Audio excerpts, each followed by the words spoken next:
Bapak Ibu Saudara, 8 ini umat Buddha harus ngerti. Sebenarnya saya ingin bilang harus hafal. Tapi kalau harus hafal nanti Anda lupa juga. Jadi saya kembali bilang harus ngerti. Kenapa? Karena yang 8 ini membawa pada pencapaian arahat. Yang sudah tadi buka MN 117 kita baca.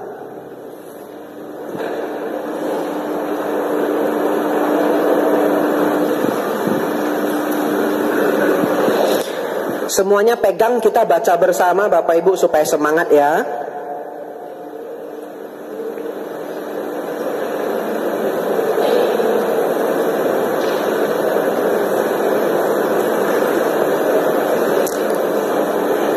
Sebentar ya, sinyalnya kembang kempis Bapak Ibu.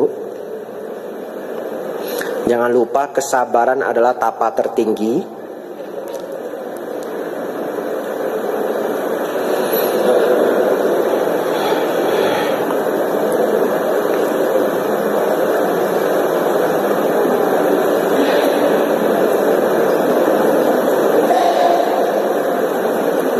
Ya, saya tidak berhasil Bapak Ibu pinjemin satu orang yang sudah ketemu. Ya, makasih kok ya. Ya, makasih banyak ya.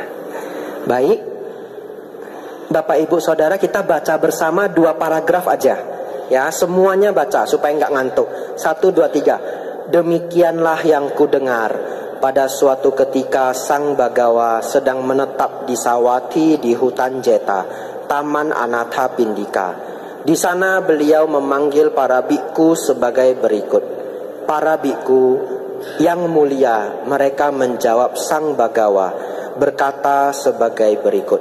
Para biku, aku akan mengajarkan kepada kalian tentang konsentrasi benar yang mulia dan pendukung serta persyaratannya. Dengarkan dan perhatikanlah pada apa yang akan kukatakan. Baik yang mulia, para biku menjawab. Sang Bagawa berkata sebagai berikut. Bapak Ibu Saudara, di sini Sang Buddha mengatakan kepada mereka akan kuajarkan mengenai konsentrasi benar. Apa itu konsentrasi benar? Saya sudah cek bahasa Palinya, itu adalah sama samadhi. Yang nomor 8 dari Jalan Mulia berunsur 8, yang sering kita terjemahkan meditasi benar ya. Saya sudah cek bahasa Palinya, jadi Anda tidak perlu khawatir. Jadi di sini Sang Buddha memberitahu kita akan kuajarkan kepada kalian meditasi benar. Itu pertanyaan sejuta umat toh? Betul ya? Semuanya ingin tahu meditasi benar kayak apa Bante? Baik, mari kita lihat jawaban Sang Buddha.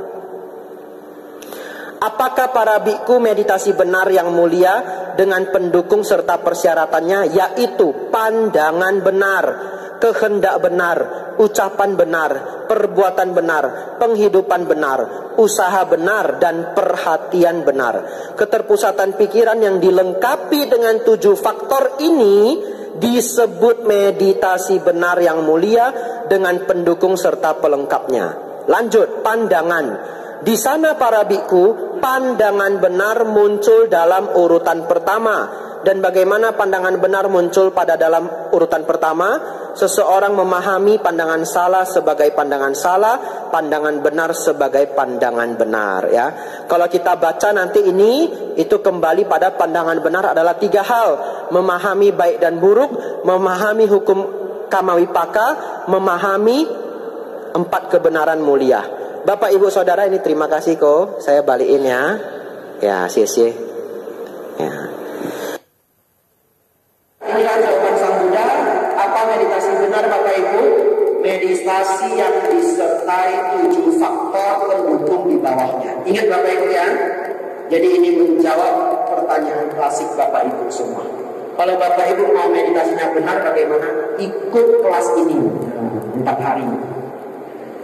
Jadi Anda punya pandangan benar. Nanti Anda mau meditasi seperti apapun pasti benar. Begitu Bapak Ibu. Lanjut. Oleh karena itu, ini adalah jalan mencapai arahat. Silakan diberi keterangan di sampingnya, jalan menuju pencapaian arahat.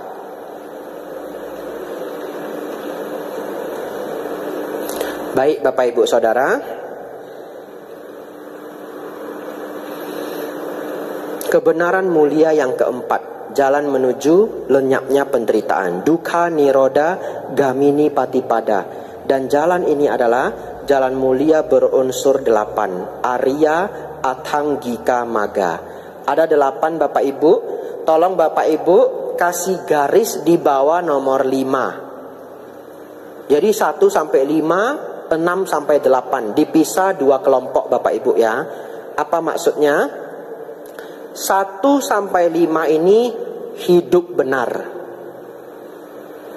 6 sampai 8 meditasi yang benar. Jadi 1 sampai 5 itu kawasannya hidup benar. 6, 7, 8 itu kawasannya pengembangan batin.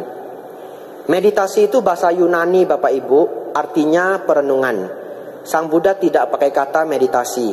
Sang Buddha pakai kata pengembangan batin. Bahasa Palinya apa? Citta Bhawana. Bapak Ibu Saudara, mari kita masuk. Apa itu pandangan benar?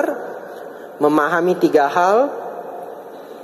Memahami baik dan buruk, memahami hukum karma, memahami 4 kebenaran mulia. Kita lingkari karena sudah ngerti. Selamat ya. Lanjut, pikiran benar. Apa itu pikiran benar Bapak Ibu? Saya kasih yang paling sederhana ya. Pikiran benar adalah pikiran yang penuh metta. Jadi kalau kita mau cerita pikiran yang benar itu yang ada metanya.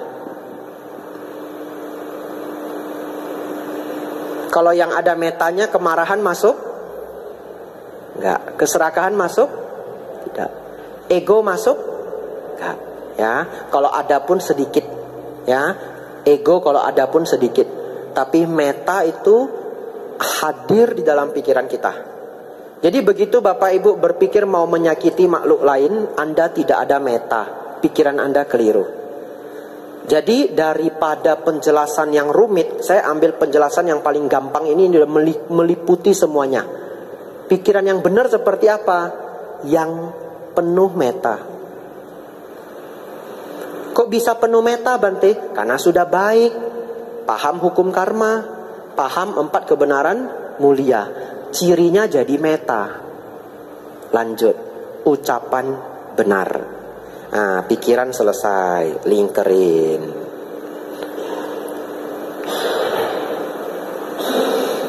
Ucapan benar Bante yang tidak musawada. Catat.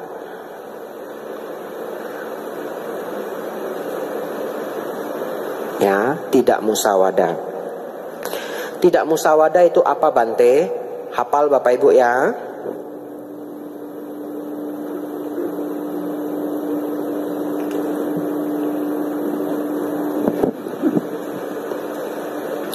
Tidak berkata kasar.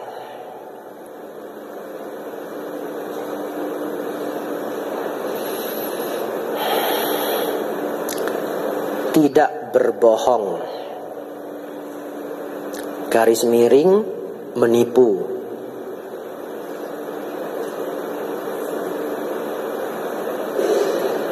Tidak mengadu domba.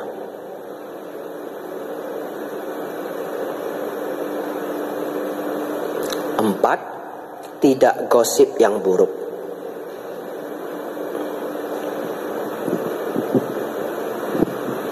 Mari kita hafal. 1 Bapak Ibu, tidak berkata kasar. 2, ya kita buat aja tidak menipu. Kenapa? Kuis tidak berhadiah Bapak Ibu ya. Batu besar dan batu kecil dilempar ke sungai yang dalam. Batu besar dan batu kecil dilempar ke sungai yang dalam. Yang mana yang mendarat Bapak Ibu? Oh, pinter semua ya. Dua-duanya. Yang besar mendarat, yang kecil mendarat. Batu apung aja mendarat. Batu apung kita lempar, lama-lama dia berat, turun dia. Bapak Ibu Saudara, seperti itulah hukum karma. Hukum karma itu tidak ada formula pastinya. Semua berbuah. Tetapi bagaimana takarannya? Kalau Anda menyakitinya berat, buahnya berat. Betul ya? Menyakitinya ringan, buahnya ringan. Kalau ada yang mengajarkan berbohong masuk neraka, enggak. Sang Buddha tidak buat kriteria seperti itu. Manusia mana yang tidak berbohong? Ada seorang psikolog sangat terkenal namanya Jordan Peterson. Dia selalu ngajarin orang jangan bohong, jangan bohong, jangan bohong. Karena semakin jujur Anda, self-esteem, harga diri Anda semakin tinggi. Orang yang sering bohong itu harga dirinya rendah terhadap dirinya sendiri. Kita cerita alam bawah sadar, ngerti maksudnya ya? Orang yang jarang bohong itu lebih pede dia, nggak takut sama orang. Jadi dia selalu ngajarin jangan bohong, jangan bohong, jangan bohong. Satu ketika dia di interview, Anda sering ngajarin jangan bohong, jangan bohong. Anda sendiri bohong nggak? Tahu dia jawab apa Bapak Ibu? Everybody lies. Gitu. Artinya apa? Semua orang juga berbohong. Survei ya. Siapa di sini yang mau mengaku yang pernah berbohong dalam hidupnya? Ayo. Semua ya. Yang 1 tahun belakangan ini pun masih ada berbohong sedikit. Dah? Banyak yang tidak ngaku juga biokin ya. Everybody lies.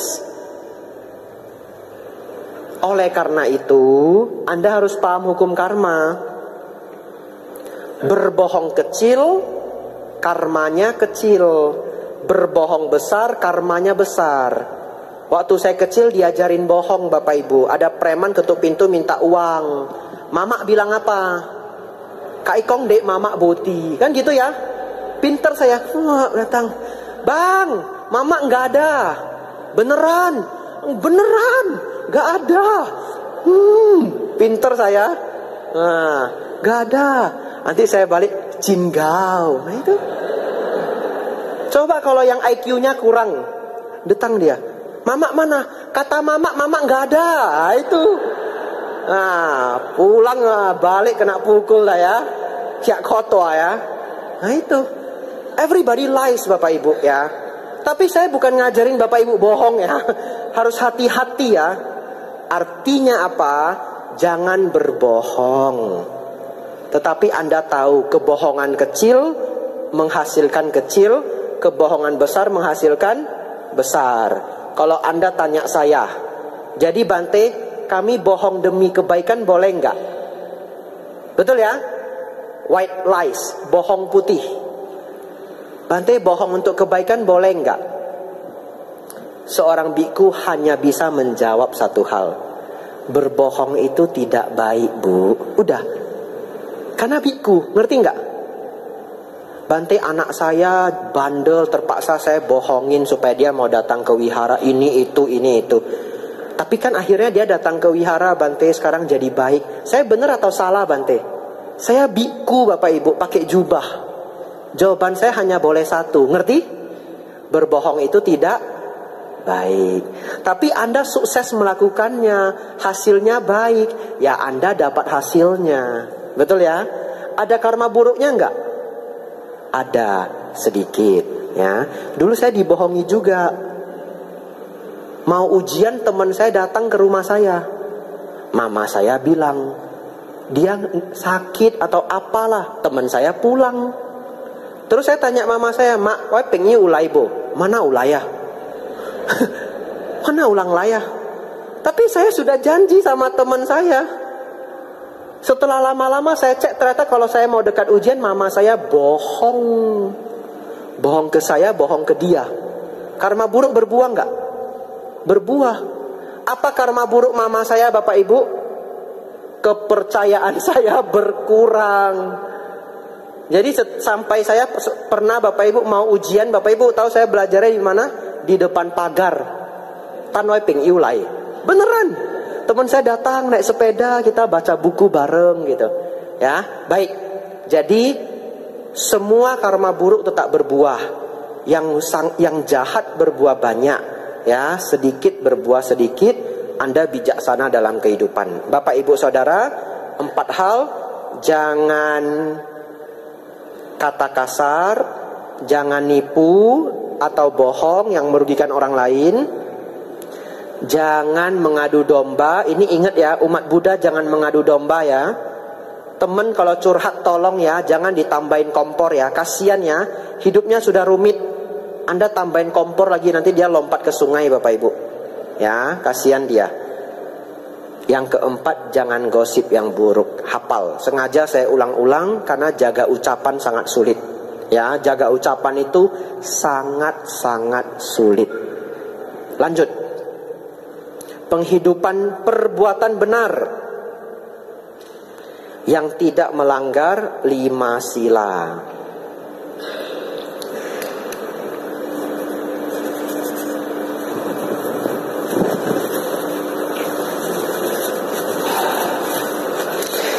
Bapak Ibu Saudara, yang tidak melanggar 5 sila dan mendukung kebalikannya. Ya, jangan membunuh, kebalikannya menghargai kehidupan, ya. Jangan mencuri, kebalikannya senang berdana. Jangan asusila, kebalikannya sayang keluarga, ya. Jangan musawada, kata kasar, kebalikannya yang 4 itu. Katanya lembut, lalu kejujuran, lalu mendamaikan orang, lalu ceritakan hal yang baik ya. Kalau gosip yang baik ya. Anaknya juara 1 loh, kamu udah denger belum gitu ya. Itu gosip juga, tapi gosip yang baik ya. Anda pasti kongko lah dalam kehidupan sehari-hari. Makanya sila kelima itu saya buat musyawadah bagian terakhir itu gosip yang buruk. Kalau saya hanya bikin gosip, siapa yang tidak bergosip? Cekin kong lang yakin holangkong, tio. Nah, siapa yang tidak bergosip ya? Duduk membicarakan orang, berdiri dibicarakan orang. Tapi Anda pilih cerita yang baik-baik. Jangan minum arak, kebalikannya apa? Rajin bermeditasi ya. Lanjut nomor 5, penghidupan benar. Apa penghidupan benar Bapak Ibu? Cari uangnya benar ya. Supaya cari uangnya benar, jangan jangan menjual racun. Jangan menjual makhluk hidup. Jangan menjual senjata. Ya, dan hal-hal yang merugikan yang lainnya.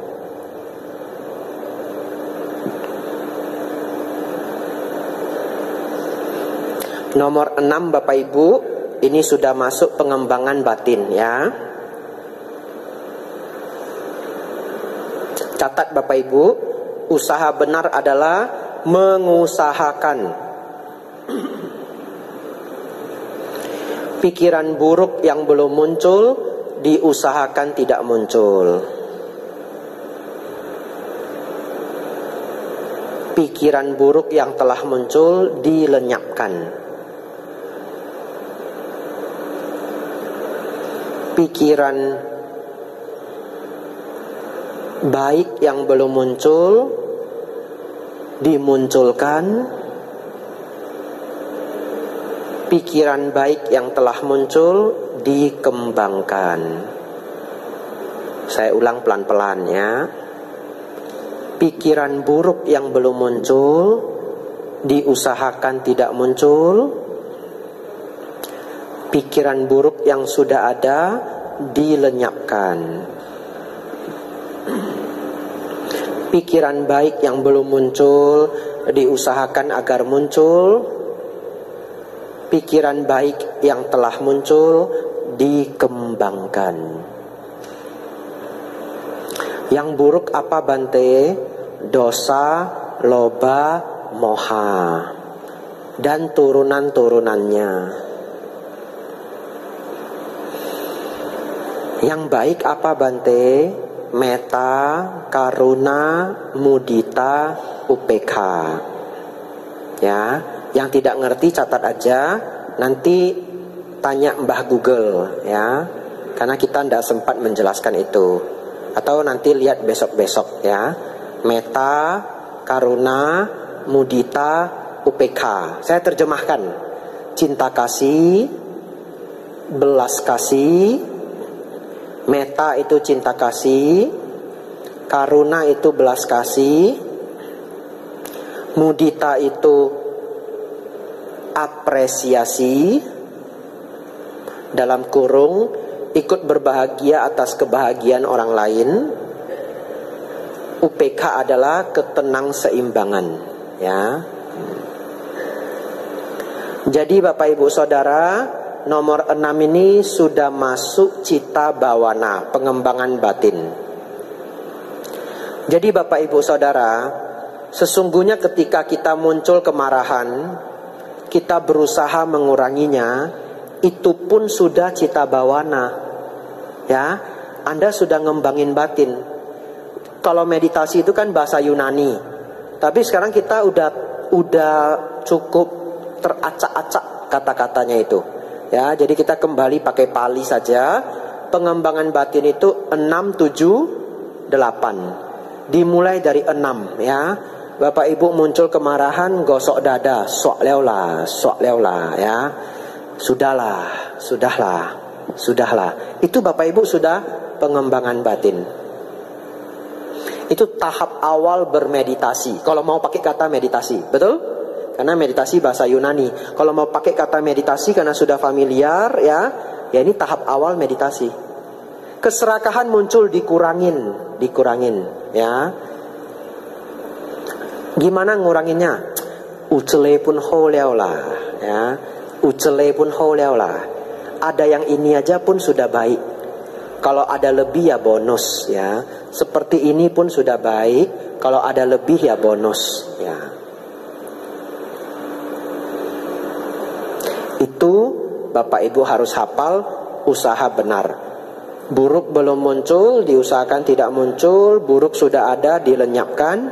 Baik belum muncul, dimunculkan. Baik yang sudah ada, dikembangkan. Nomor 7 Bapak Ibu, perhatian benar. Memperhatikan sesuai dengan dhamma. Dicatat, memperhatikan sesuai dengan dhamma.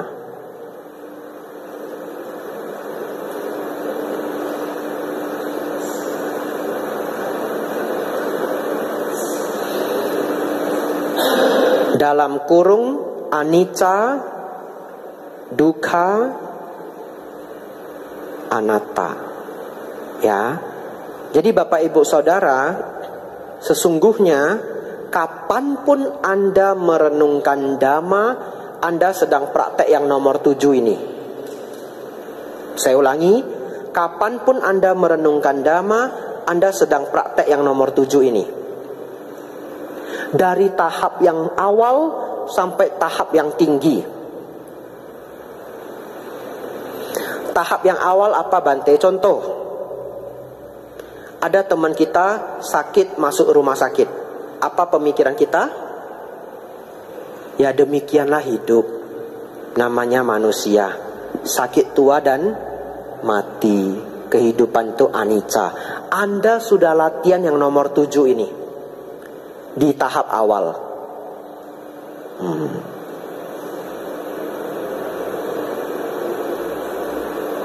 Jadi Vipassana, pasana artinya melihat. Vi atau dibaca wi artinya sesungguhnya. Vipassana artinya melihat dengan sesungguhnya.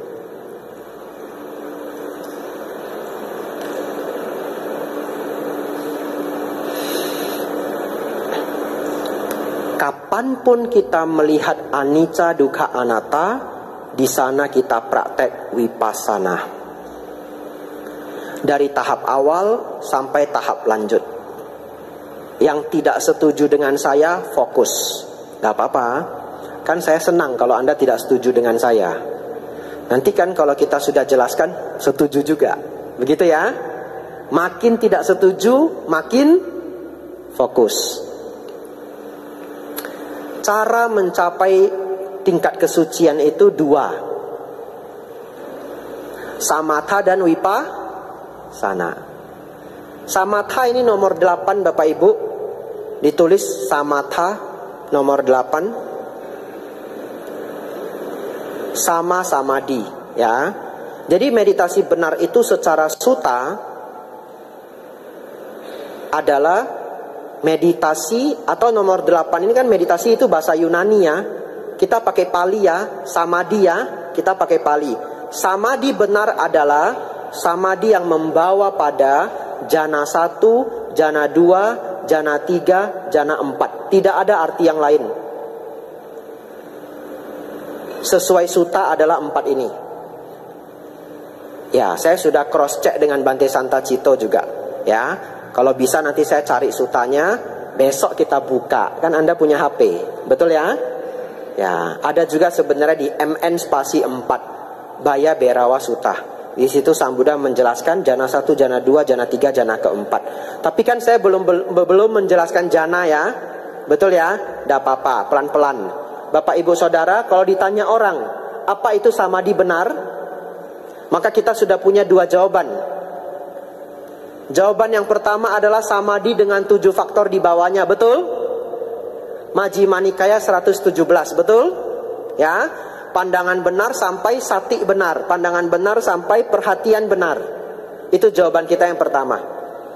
Jawaban yang kedua yang spesifik untuk nomor 8, Anda juga boleh menjawab meditasi yang membawa pada pencapaian jana pertama, jana kedua, jana ketiga, jana keempat. Apa itu jana, Bante? Tingkat ketenangan batin. Saya ulangi, tingkat ketenangan batin. Anda boleh tulis jana artinya pencapaian ketenangan batin. Cuma nulis ini nggak bisa ngerti, harus dijelaskan.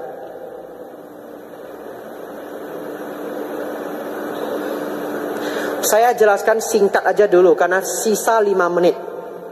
Yang versi panjang boleh besok. Bapak Ibu pikirannya tidak pernah setenang jana. Siapa yang dalam batinnya ngobrol dengan diri sendiri ada? Semua ya, ngobrol dengan diri sendiri ya. Siapa yang kalau malam ada problem gak bisa tidur? Bisa? Ngalamin pernah? Kenapa gak bisa tidur? Sim luan. Luan artinya apa? Ribut. Pikirannya ribut. Kalau ribut artinya tidak tenang, setuju? Ribut artinya tidak tenang, setuju? Banyak obrolan pikiran, betul? Banyak gambaran pikiran, setuju ya? Baik. Kebalikannya apa? Kebalikannya adalah pikirannya menjadi diam. Jadi obrolan hati yang ngomong, macai cik hami, oh, besok hari apa ya? Besok kerjaan apa ya? Besok tugas apa ya? Kan Anda ngobrol ya? Bapak Ibu tahu tidak? Kalau obrolan ini melemah, dan melemah, namanya jana pertama. Belum ada waktu membahas ya. Jana pertama adalah melemahnya witaka dan wicara. Apa itu witaka dan wicara? Obrolan awal pikiran dan keberlanjutan pikiran. Ngobrol. Ya, Anda nggak bisa tidur malam hari, witaka wicara terlalu kencang. Anda setel sampai turun volumenya, jana pertama. Satu ketika dia diem Bapak Ibu. Pikirannya diem. Gak ada obrolan hati, gambar pikiran sama sekali. Namanya Bapak Ibu, jana kedua. Yang hafal ya, bahasa Palinya kuat. Jana 1 disebut witaka wicara sukha piti ekagata. Jana kedua disebut sukha piti ekagata. Betul? Witaka wicara itu adalah obrol. Jadi kalau Bapak Ibu meditasi pikirannya masih kabur, masih ada sesuatu yang masuk ke pikiran kita, wajar karena belum jana kedua. Kalau tiba-tiba diem pikirannya 1 jam 2 jam, jana kedua. Selamat datang. Begitu ya? Anda mencapai jana kedua. Jadi Bapak Ibu, meditasi benar nomor 8 itu mencapai jana. Apa sih artinya jana, Bante? Pikiran semakin tenang. Hanya sekadar itu sebenarnya. Jana 1 volumenya turun. Jana 2 volumenya habis. Jana ketiga masuk lebih mendalam. Jana keempat tenang seimbang, nggak bisa dijelaskan dengan kata-kata. Harus masuk, harus capai baru bisa ngerti. Ya, kayak jatuh cinta. Gimana jelaskan jatuh cinta ke anak yang belum puber, betul? Anak masih kelas 2 SD, papa, mama, what is falling in love ya? Nah, Anda jelaskan what is falling in love. Bingung dia, ya. Falling in love itu kita pikirin dia. Terus kadang sakit di sini, tapi senang. Dia bingung, sakit tapi senang, nyaman tapi bisa demam, ketemu senang, nggak ketemu stres. Anda jelaskanlah jatuh cinta ke anak kelas 2 SD. Nggak akan bisa. Kapan dia tahu jatuh cinta, Bapak Ibu? Pada saat jatuh cinta dan sudah sadar. Bisa nggak orang jatuh cinta dia nggak sadar dia jatuh cinta? Karena belum pernah, ya. Nanti temennya yang kasih tahu, orang tuanya yang kasih tahu, you itu lagi jatuh cinta, baru dia, wah, ini namanya falling in love, gitu ya. Becak bekun. Bapak Ibu Saudara, jana itu kita tidak bisa ngalamin. Sangat sulit untuk dijelaskan. Tapi jana 1, jana 2 itu masih sangat gampang dijelaskan. 3 lebih mendalam, 4 tenang seimbang. Nah, sekarang kalau orang belum tenang, bisa nggak lihat anicca dukkha anatta? Bisa, di tahap awal. Ketemu lihat orang yang sudah sangat tua, muncul pemikiran demikianlah hidup, anicca dukkha anatta. Itu dharma bukan? Dharma. Bisa capai kesucian? Bisa, Bante Sariputta. Betul ya? Segala sesuatu yang berkondisi pastilah akan padam. Secara alamiah ada kemunculannya, secara alamiah ada kepadamannya. Beliau mencapai sotapanna. Kok bisa? Vipassana di tahap awal. Melihat anicca dukkha anatta di tahap awal. Sekarang pertanyaan saya, kalau orang sudah capai jana pertama, batinnya lebih terkonsentrasi, kira-kira dia melihat anicca dukkha anatta lebih mendalam enggak? Lebih. Nanti jana kedua lebih mendalam lagi, jana ketiga lebih mendalam lagi, jana keempat lebih mendalam lagi. Itu sebabnya saya mengatakan bahwa perhatian benar ini sesungguhnya adalah memperhatikan anicca dukkha anatta. Hanya levelnya itu berjenjang-jenjang. Inilah makna vipassana di dalam sutta. Ya, makna vipassana di dalam sutta. Banyak lagi detail-detailnya, sudah jam 10. Baik, saya pikirkan yang penting supaya kita pulang tidak tanggung ya. Bapak Ibu Saudara, ketika seseorang mencapai jana keempat, dia menggunakan jana keempatnya itu, konsentrasi tingkat jana keempat, melihat ke dalam batin. Kita punya pancakanda, belum kita pelajari ya. Batin dan rupa. Batin dan rupa itu semuanya anicca dukkha anatta. Ketika seseorang dengan jana keempat melihat itu, dia menemukan biang kerok dari semuanya. Apa biang kerok semuanya, Bapak Ibu? Asawa. Arus batin yang bocor tidak terkendali. Saat ini Bapak Ibu belum bisa paham, ambil aja istilahnya ya. Karena sudah jam 10. Batin kita ternyata tidak pernah berhenti mengalir. Namanya asawa. Sang Buddha, Bodhisatta dengan jana keempat melihat asawa dan beliau melenyapkannya. Beliau mencapai kebudaan. Disebut asawa kaya nyana. Nyana pengetahuan, kaya lenyapnya. Asawa arus batin yang bocor tidak terkendali. Ya, asawa kaya nyana, pengetahuan lenyapnya, arus batin yang bocor tidak terkendali. Nah, itu lengkapnya ya. Bapak Ibu Saudara, jadi semoga Bapak Ibu yang selama ini punya penerjemahan vipassana yang cukup sempit, yang biasanya diterjemahkan sadar pada saat ini, Anda ganti. Vipassana itu sesungguhnya memahami atau melihat anicca, dukkha, anatta di level-level yang berbeda. Dan ketika Anda mau melihat anicca, dukkha, anatta, Anda perlu menghadirkan kesadaran. Ngerti? Kesadaran itu atributnya. PR-nya apa? Melihat anicca, dukkha, anatta. Baik.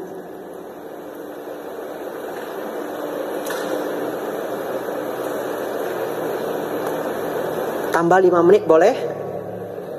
Boleh ya? Ada 5 cara mencapai tingkat kesucian.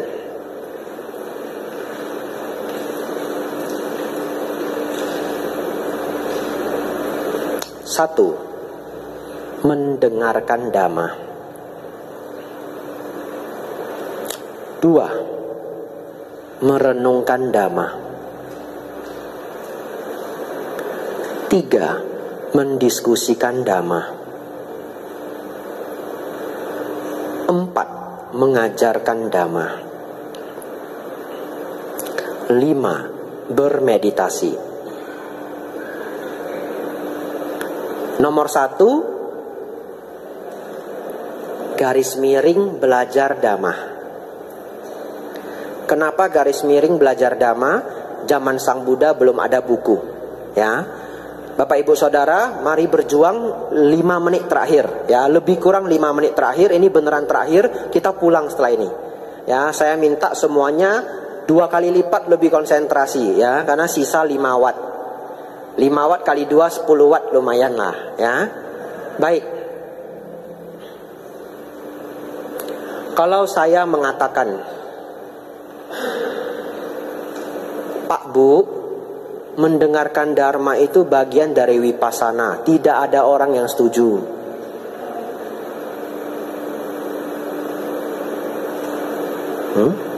Tidak ada orang yang setuju. Tadi kita sudah belajar samatha dan Vipassana. Samatha apa Bapak Ibu? Jana 1, 2, 3, 4. Berarti meditasi.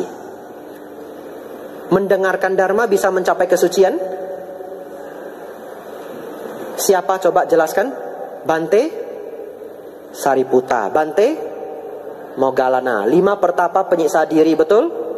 Apa sutanya? Dhammacakkappavattana Sutta sama Anatta Lakkhana Sutta, betul? 1000 pertapa api. Apa sutanya? Adita Pareya Sutta. Pemuda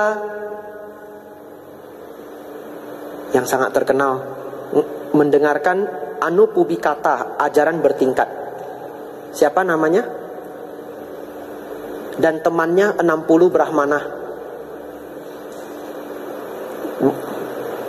Someone ya, nanti kita pikirkan bersama ya. 1 anak orang kaya mendengar ajaran bertingkat. Yasa ya. Ya, pemuda yasa. Ya, belajar Dharma yang tidak terlalu mendalam. Anupubikata. Di dalamnya sila, berdana, alam surga, penjelasan nibbana. Hari ini modul kita lebih lengkap. Iya, yasa setelah mendengar capai sotapanna. Dengar sekali lagi capai arahat. Ya, nanti Bapak Ibu pulang dengar rekamannya 10 kali. Mana tahu arahat ya. Tiba-tiba tauhid keng ya. Ya. Bapak Ibu Saudara, kita sudah membuktikan ada tidak yang mencapai kesucian setelah mendengarkan Dharma? Ada? Nah, kalau pencapaian kesucian itu 2 proses. Samatha dan Vipassana. Samatha kan duduk bermeditasi. Dengerin Dharma bisa sotapanna. Itu masuk bagian Vipassana. Nanti kita baca di belakang, Anda akan mendengar, melihat, membaca Sang Buddha berulang-ulang menuang di sini. Cara mencapai kesucian adalah mendengarkan Dhamma. Bahkan Bapak Ibu dipanggil sawaka. Artinya apa? Para pendengar. Ya, sepenting itulah mendengarkan Dharma. Kalau mendengarkan aja bisa, mendiskusikan sudah pasti merenungkan bisa ya, mengajar juga pasti, karena mengajar itu kadang dua arah. Mengajar itu kadang saya harus belajar dulu sebelum ajarin Bapak Ibu. Dan yang nomor 5, bermeditasi. Siapa yang bermeditasi sampai mencapai tingkat arahat? Sebenarnya semuanya bermeditasi, hanya di awal atau di akhir saja ya. Nanti kita bahas itu di belakang. Jadi Bapak Ibu Saudara, sepenting itulah mendengarkan Dharma. Baik, saya mau rekap. Di antara semua kualitas atau bulir Dharma, yang paling penting nomor 1 adalah pandangan benar. Ya. Jadi kalau ada kuis tidak berhadiah, di antara semuanya di dalam Dharma, yang mana yang terpenting? Bapak Ibu jawab, pandangan benar. Lanjut, bagaimana dapat pandangan benar? Mendengarkan Dhamma. Itulah kenapa saya buat 4 hari Dhamma kelas, bukan retreat 4 hari. Meditasinya nanti Anda lakukan sendiri. Mau ikut programnya siapa, enggak apa-apa. Tugas saya mengantarkan pandangan benar kepada Bapak Ibu. Selanjutnya tugas Bante Atadiro, One Day Mindfulness, tugas Bante Santacito, retreat 3 hari, retreat 4 hari, betul ya? Bante Ratanadiro rajin bikin retreat, saya menghadiahkan Bapak Ibu pandangan benar. Saya ambil yang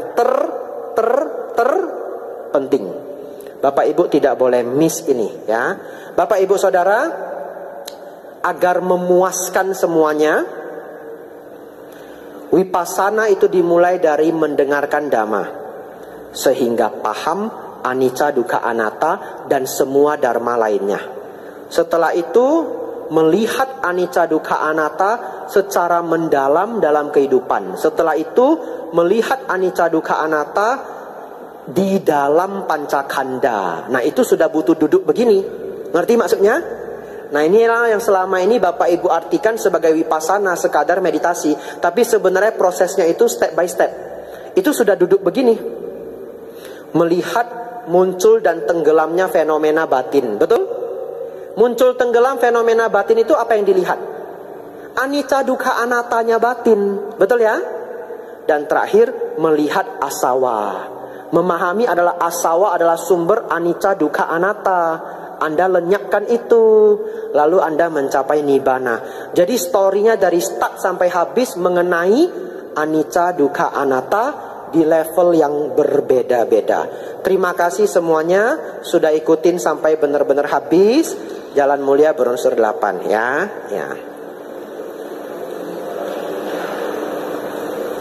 Mari kita tutup puja ke Sang Buddha. Viwademi Swakato Bhagavata Dhammo Dhammang Namasami